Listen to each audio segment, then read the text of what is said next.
নমস্কার বন্ধুরা, দিশানের রান্নাঘরে সবাইকে স্বাগত। আশা করছি সকলেই ভালো আছেন।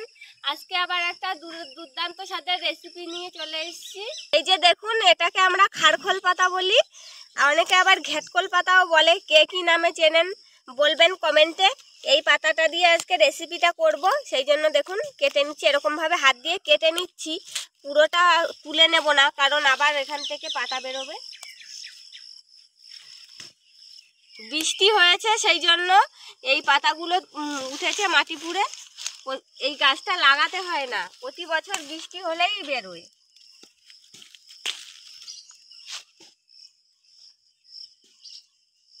বাগানে পুরো ভর্তি হয়ে গিয়েছে।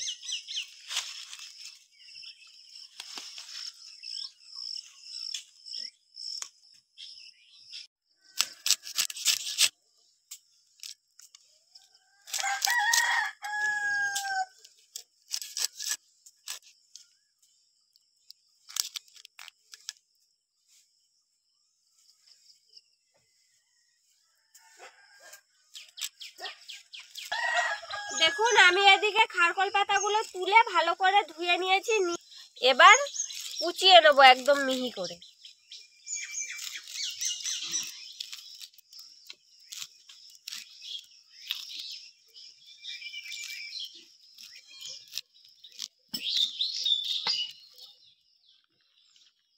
আমি এই শাকের ডাঁটাগুলো এরকম ছোট ছোট করে কুচিয়ে নিয়েছি। এগুলো দিয়ে এমনি আলাদা চচ্চড়ি করেও খাওয়া যায়, কিন্তু আমি এগুলো পাতার মধ্যে দিয়েই আজকে রেসিপিটা করব, সেই জন্য পাতার মধ্যে দিয়ে দিয়েছি।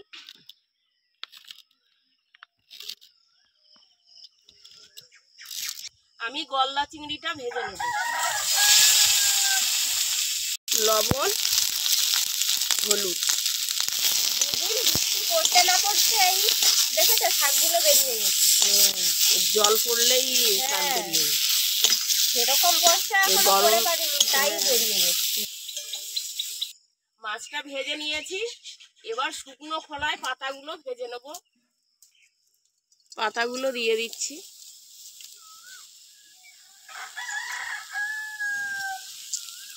পাতাগুলো তুমি সুন্দর মিহি করেছো। এরকম মিহি করেই তো কাটতে হবে। দারুণ কেটেছো তো, তবেই তো ভালো লাগবে। যত মিহি করে কাটা যাবে তত স্বাদ ভালো হবে। এর মধ্যে এই রসুনের কোয়াগুলো দেব, দিয়ে একসঙ্গে সব ভেজে নেব।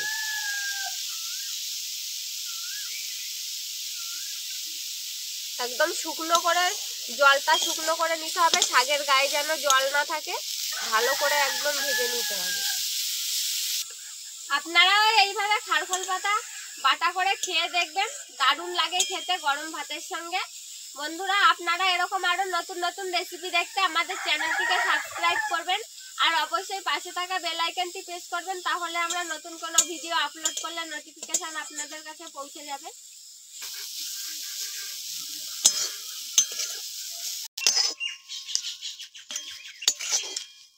শাকটা ভাজা হয়ে গিয়েছে, এবার নামিয়ে নেব। শিলের ওপরে নামিয়ে নিচ্ছি। এবার এই খারখোল পাতাটা ভালো করে বেটে নেব। দেখুন কতটা ছিল, কমে একটুখানি হয়ে গিয়েছে। সুন্দর একটা গন্ধ বেরোচ্ছে। দেখুন, এখানে আমি লবণ, সরষে আর ভাজা লঙ্কা নিয়ে নিয়েছি। এইগুলো এবার একসঙ্গে বেটে নেব।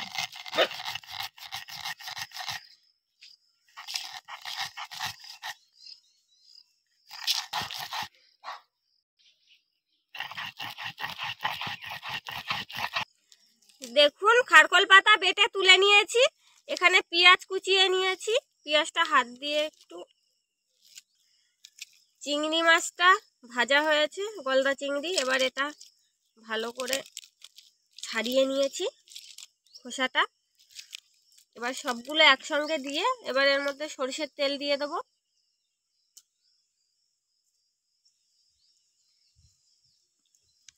দিয়ে এবার ভালো করে মেখে নেব। খেতে যা লাগবে না এটা!